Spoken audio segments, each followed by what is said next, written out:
Hello, and welcome back. When you wake up in the morning, what do? Maybe throw some clothes on. Or, if you're like me, you just sleep in your clothes.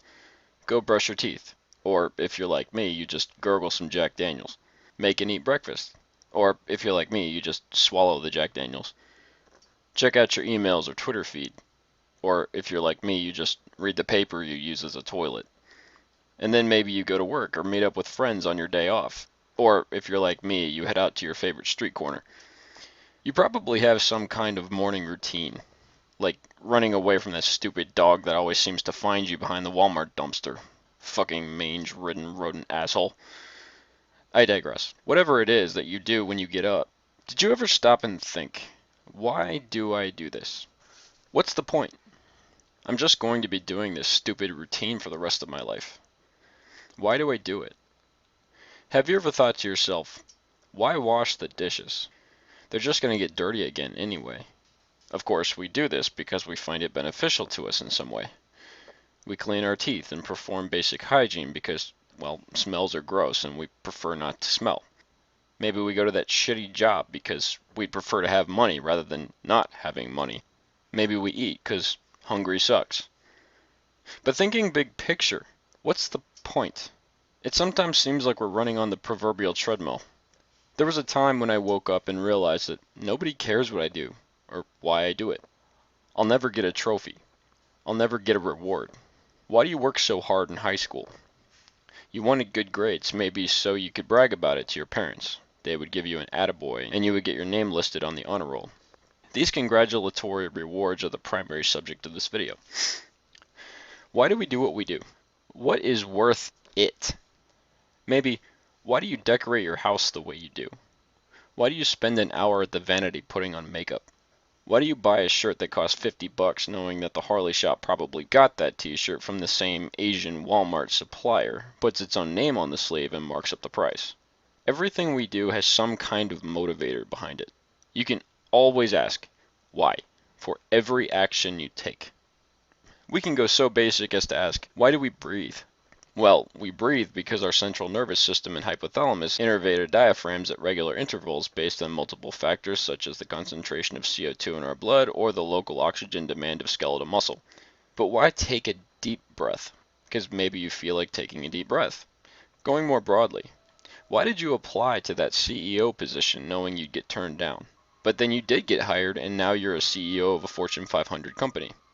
Yes, you can see that this is a very big thing going on that touches so many facets of our lives. So what exactly am I driving at in this discussion? I sum up this motivation phenomenon by labeling it chains of identity. Some of our actions are driven by biological absolutes, like our central nervous system and endocrine systems. But our conscious actions are driven by learned behaviors. Some of these behaviors are due to comfort demands. You have learned that sleeping on the ground is not comfortable, so you buy a bed and sleep on that.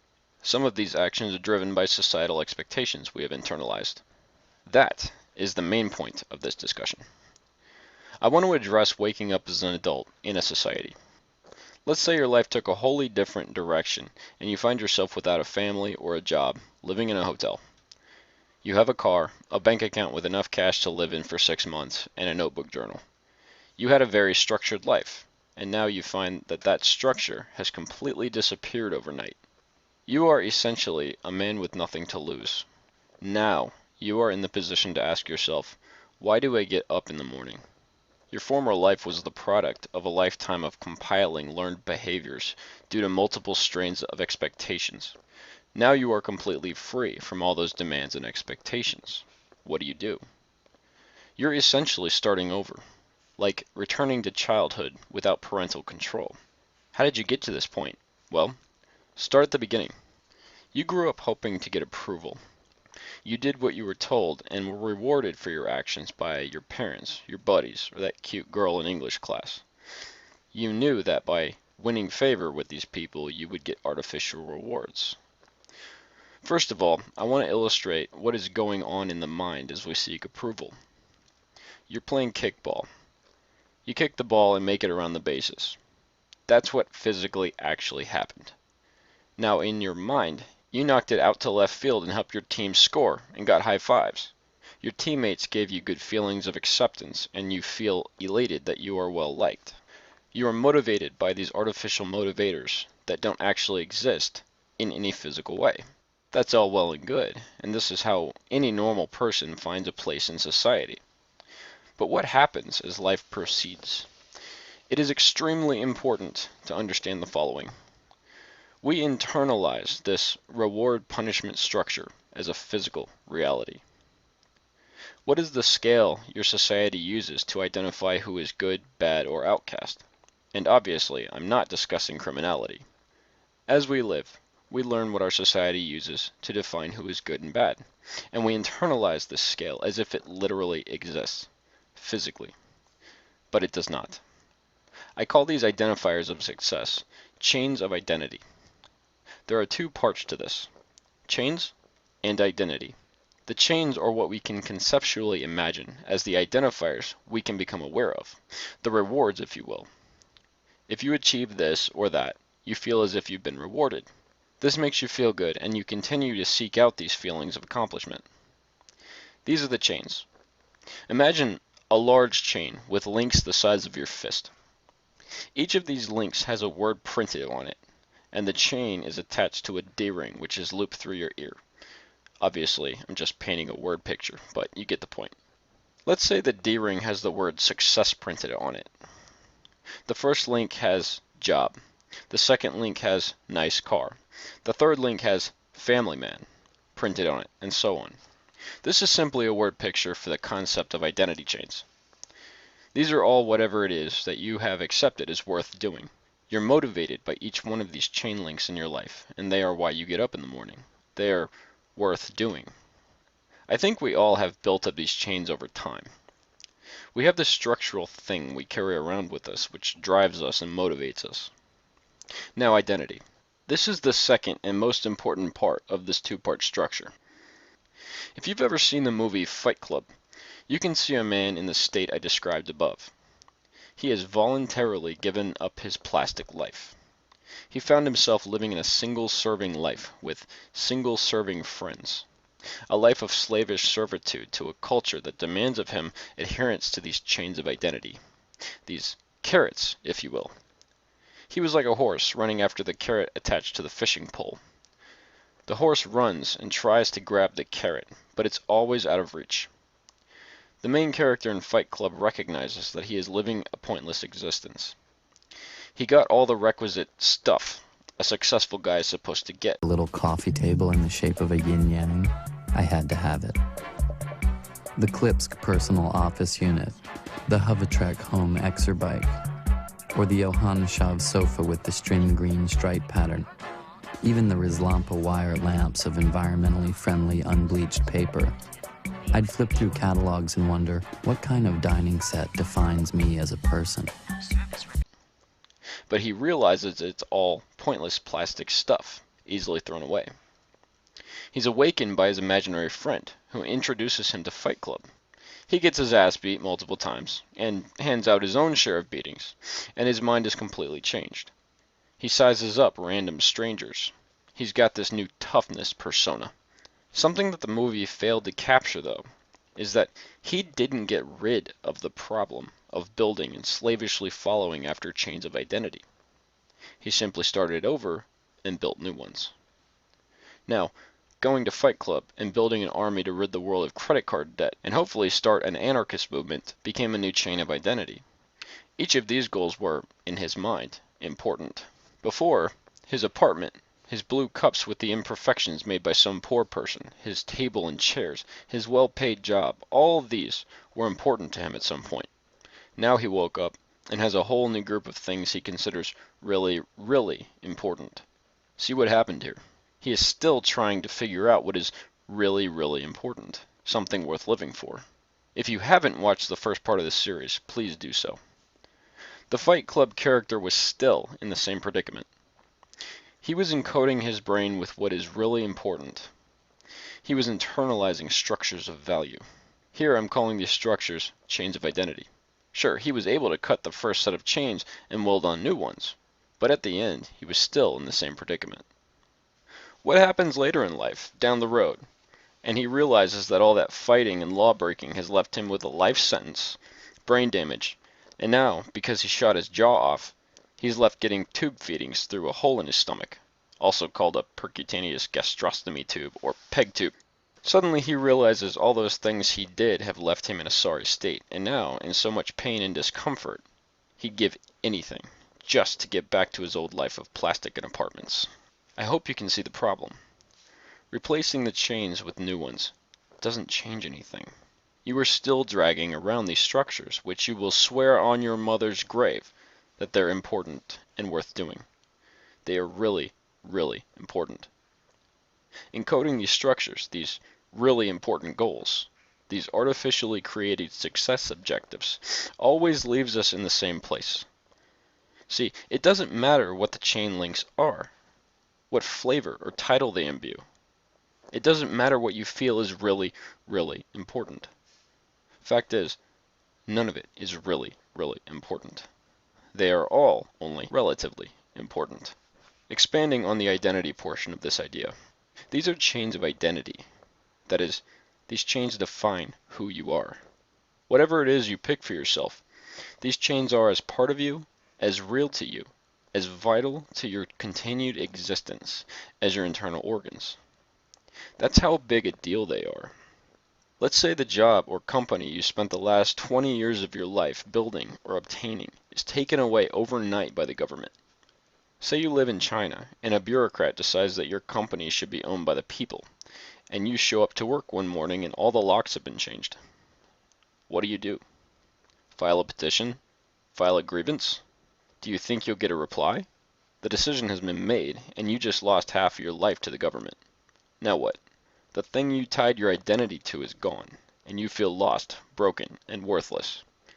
You were somebody just yesterday, and now you're nobody. You have nothing, and your house is about to be foreclosed on. Here's the thing. You still have the chain of identity attached to you, and because of it, you are a failure. You've lost your identity when you lost the company. Why?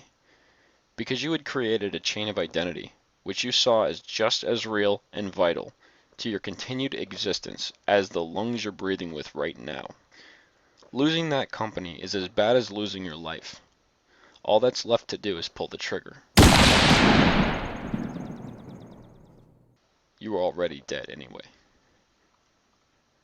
I'm painting this picture to illustrate just how real these chains of identity are to each one of us. It all started when we got good grades and learned how good success made us feel as children. We all want to feel successful. As a result, our daily objectives and modes of behavior are shaped by our society and the people we interact with. What's important? We each decide this question. But here's the thing. We don't feel we are making a simple opinion decision. We feel that these objectives are really important in a universal sense. Truth is, they are nothing more than the feeling we had when we got high fives during the game of kickball. Why does this concept matter?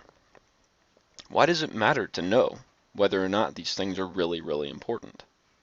Well, why does anything matter? Understanding this idea, gaining the ability to conceptualize this concept, gives us perspective. Look at the old man, weathered by years of experience and hardship. He looks at you, bright-eyed and ambitious, and chuckles quietly to himself. Why did he chuckle at you? Because he knows better than you. He's been there. He's seen it. He has perspective. He doesn't take himself seriously anymore. Why? Because he knows. He has perspective. To gain perspective through experience is the most important thing you can pursue. Now, wait, you say. You just said the chain links, those artificial motivators, are nothing but opinions. How can you make a single statement that applies universally? How can you say perspective is the most important thing to pursue? I say this because it does apply universally. Perspective is the only thing that anyone who learns anything has each time they learn something. It's not important in the sense of being valuable. It's important because if you weren't trying to obtain it while learning, you never really learned anything in the first place. Let me explain this, and then we're done. I'm an RN. I've learned through experience what is going on when someone is actively dying. When I see someone collapse on the street, I have a certain perspective on what's going on. It doesn't bother me to see someone collapse. It doesn't cause me to panic. It causes me to act, and act quickly. Imagine I had never developed this perspective. I'd gotten my degrees, and now I've achieved success as far as society is concerned. But I never developed this sense of perspective. I'm sure you've worked with idiot experts at work. They're the guys paying your salary, but couldn't solve a quadratic equation. They're the guys approving your project, but don't have a clue why your design is far better and cost effective than the guys who got approval. They're the idiot experts. These people others rely on to make decisions, but lack any sort of perspective that would translate into any kind of real expertise. Perspective is something you can't hang on your wall or get public recognition for, but it is always there for the taking, every moment of every day. If you live your life keen and motivated to obtain perspective, you will always walk away, whether from a success or failure, with a net gain. That is why I say perspective is the only thing worth pursuing. You could end up with all the money and publicly recognized success a man can obtain in one life and still be left feeling like a loser. But if you picked up perspective along the way, you will know what all that pomp and circumstance really amounts to. You will know. You can throw it all away in a second because you know better than most what importance really means. You will still have chains of identity for sure, but adding perspective to the situation is like, rather than welding those chain links together, you're using special links which you can clip on and off. You can drop something at a moment's notice and not give it a second thought, and never look back. You've defined yourself with your chains, but you know how deep that identity really goes. I guess it's what the book of Ecclesiastes might call chasing after the wind. You can chase the wind all day long. You'll never catch it. Gaining perspective, you can enjoy the chase and then stop, watch as the wind continues to blow, and enjoy the journey to nowhere. Then, as you, at a ripe old age, stop running and step down into your coffin, you clip off the entire chain, reminiscing about the experiences you had along the way. You look around at the well-wishers, and, as you slide the lid closed, you chuckle quietly to yourself, looking forward to what comes next, if anything at all. I hope this discussion about chains of identity made sense to someone. Understand, the main take-home point here is that these chains of identity are as real to us as cutting our finger. They are as real and vital to our continued existence, at least psychologically, as a pair of lungs. It's up to each of us whether we allow ourselves to gain perspective, to see all these artificial goals as what they really are. Think to yourself, why do you get up in the morning and not just lay there until you stop breathing? What do you live for and why? Think about it. This is the second part of this series. I hope you found it enlightening, and I hope you continue to travel with me as I return to zero. Thanks for listening.